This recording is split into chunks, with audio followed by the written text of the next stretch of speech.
5 demonstrations against a statewide policy change to your driver's license. Last month, state officials told counties they can no longer allow people to update their gender on licenses to anything other than their biological sex. And today, community activists took their concerns to local DMV offices. News 6's Brian Didlake was there as they tried to make their voices heard.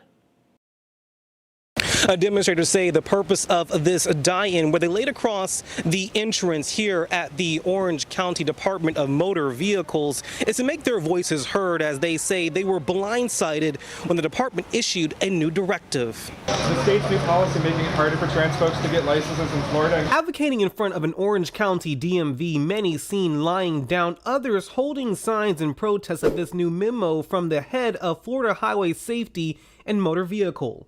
Addressed to Orange County tax collectors, the memo rescinds previous policies that allowed residents to elect to change their gender and say they are, quote, not supported by statutory authority. The memo goes on to say, quote, permitting an individual to alter his or her license to reflect an internal sense of gender role or identity, which is neither immutable nor objectively verifiable, undermines the purpose of an identification record and can frustrate the state's ability to enforce its laws. So I saw that y'all were doing this for 37 minutes. Why that time?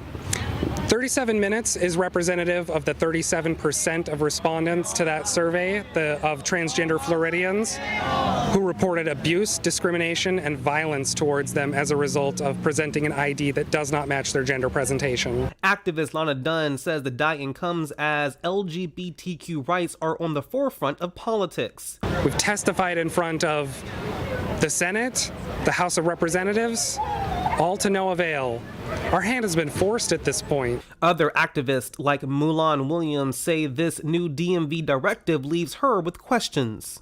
What harm are we doing by getting our gender marker changed? What harm are we doing by being our true authentic selves? And what is the end goal? In response to demonstrators, the Orange County Tax Collector's Office sent this statement saying they do not pick and choose which directives to follow based on personal, political, or any consideration. And they, quote, will continue to work with the department and follow their guidance on this and all matters. I want to say to my community, we have the power to stop all of this simply by voting. Because at the end of the day, this is how we change it. You know, these demonstrations are great. I'm here for it. But at the end of the day, we have to vote. People here say they are going to continue to make their voices heard and to be on the lookout for their next demonstration, especially as the election season ramps up.